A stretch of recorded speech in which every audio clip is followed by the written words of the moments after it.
You know, Dallas fans and Giant fans, they love to tell us that our window for winning is small, that it's closing rapidly. But the truth of the matter is this. The draft is what determines how good you're going to be going into the future and for years to come. And if the Eagles' last few drafts are any indication how they'll be, we'll be double moonwalking that ass for years to come. 18th pick in the NFL draft. Hey, make us lunch. We're hungry.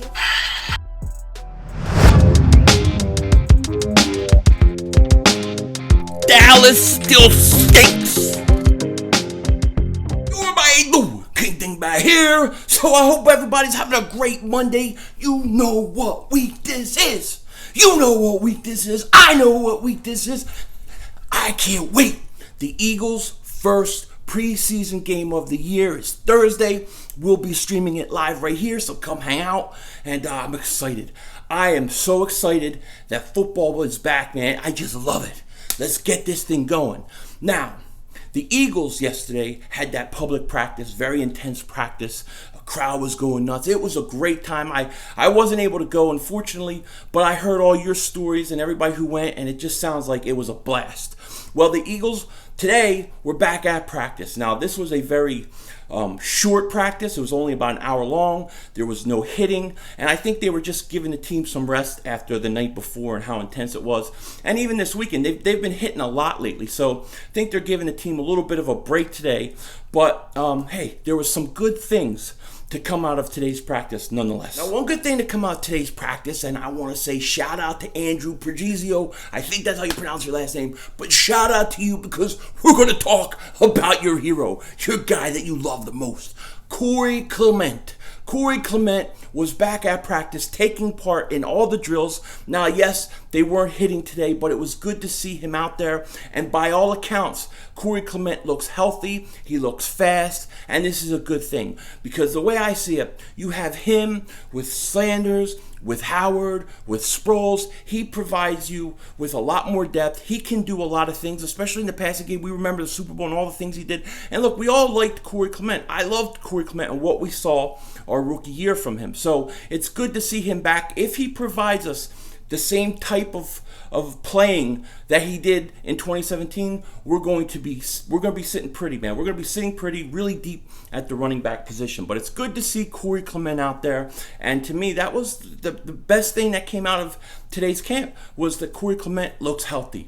A lot of yous have also asked me about TJ Edwards. What's going on with TJ Edwards? It's been very quiet during camp with him. Well, I can tell you today that he was taking part on first team special teams. He's getting reps with them now, and he is also on second team reps at linebacker. LJ Fort would start in the base 4-3, and he's backing him up. So he is making progress. It has been a little quiet with him, but I think he's coming along, and it's a good sign that you see him starting on special teams. That's a good sign. That's a good way for him to make this club. So TJ Edwards is finally showing, and I think this is a really, really good thing. So another day, another good report for Carlton Agudosi. It is more and more apparent that this guy can play and he has some talent. And we got to hope that this kid can make the practice squad at least. I want him to stay around. A guy 6'6", that big, he's got to stay around. But he keeps making plays. He keeps looking better and better in practice.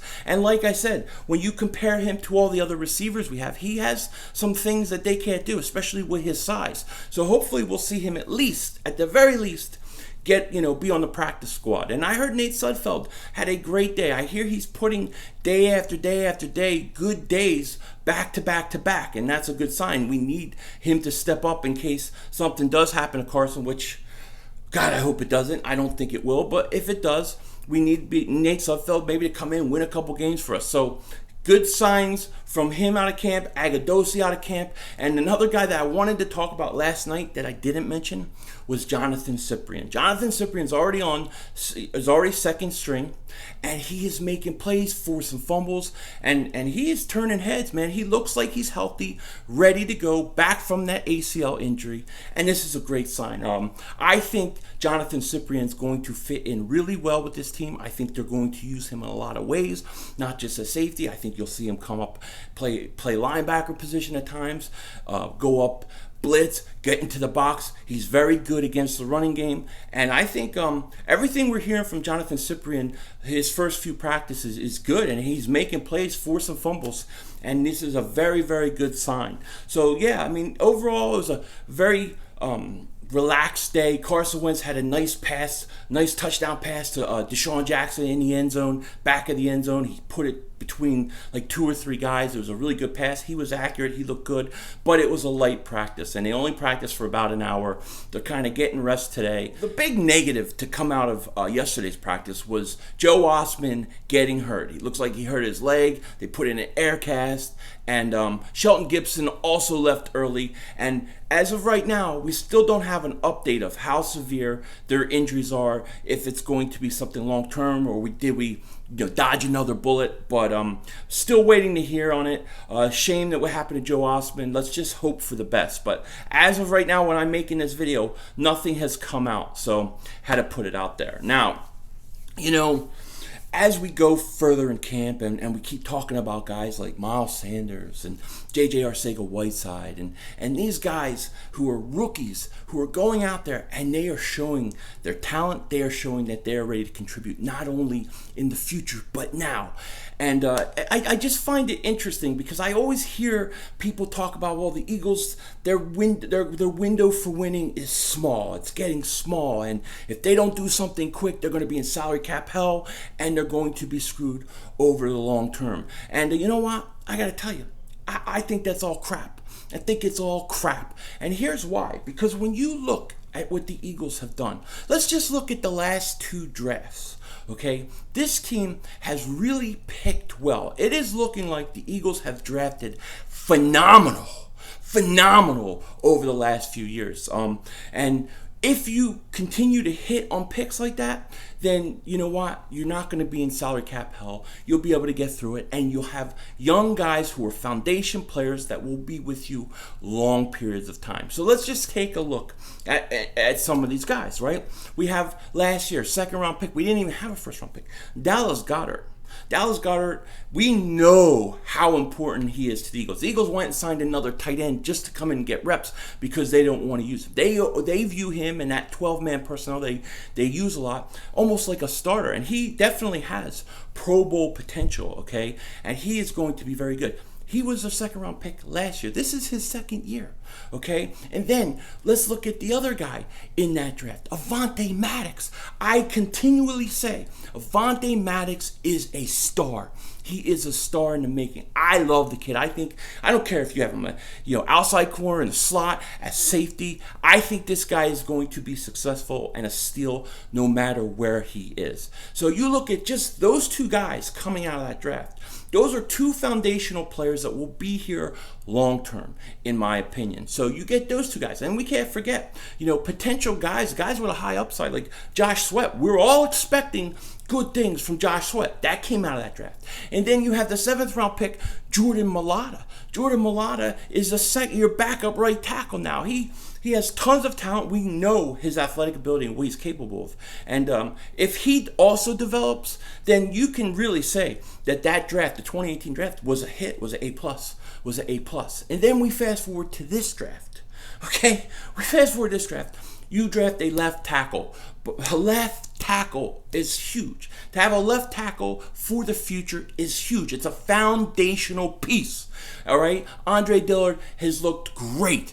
Everybody's raving him. It's been so obvious that people are even starting to say, well, maybe we should move Peters inside to let him play. He has looked that good. And he is also learning from Jason Peters. He is spending time.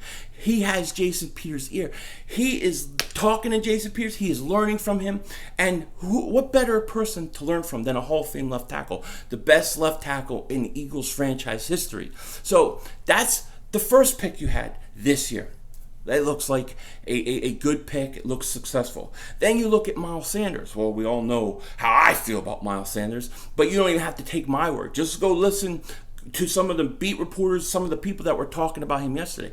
I mean, they're already saying the guy's the best running back on the team, and it's not even close. Okay? He is a good player, and he is, in my opinion, got Pro Bowl potential. And to me, He is going to contribute this year. He's going to contribute a lot this year. And there's another foundational piece, because now you have a weapon for Carson Wentz, a running back who is going to be on a rookie contract, not going to get paid a ton of money, and you're going to get to have him for years to come. Okay, where are we so old and the window's closing? Don't forget, our quarterback's 26 years old. Okay, so you have Miles Sanders. Then you go out and your other second round pick, you get J.J. Arcega-Whiteside.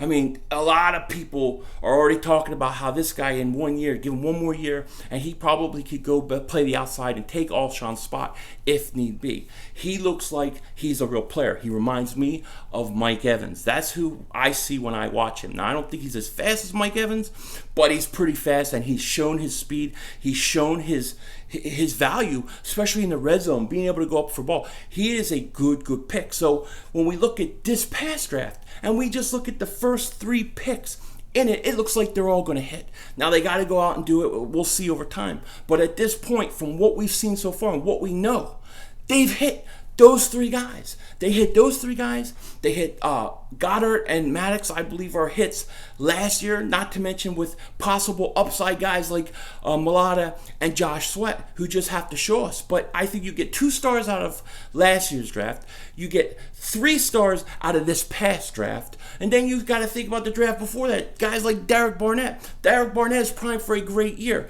This team has drafted phenomenal over the last 3 or 4 years. And this is why the Eagles won't have to worry about cap hell. This is why the Eagles will be contenders 4, 5, 6, 7 years down the road, because these last 3-4 drafts has set them up foundationally to be a tough team. And I just have to say, so far in training camp, from what we've seen of our draft picks this year, last year, even the year before, I mean, you talk about Derek Barnett, Sidney Jones. We're hitting on some big picks here, guys. We are hitting on some big picks, and this is going to be huge for the Eagles down the road. So I just wanted to address that today, because we've heard so much about Miles Sanders, Arcega-Whiteside, and these young rookies, and we need to really think about it. When we hear people talk about how the Eagles, their window is closed, it's just not true. It's just not true, because if you look at the way we've drafted last 3 or 4 years, you'll hear people say all the time, well, you got to draft well, and the Eagles, they're going to be salary cap hell, and if they didn't draft well, they drafted well. Guess what? They drafted well. So, I just had to say it today. It was on my mind, and now I feel a lot better. I feel a lot better. So, I don't know what I'm going to do now. Maybe I'll go buy Madden. I don't know. Do you guys play Madden? Is Madden worth getting, or is it like every single other Madden? Because I've grown real tired of it. But let me know what you think.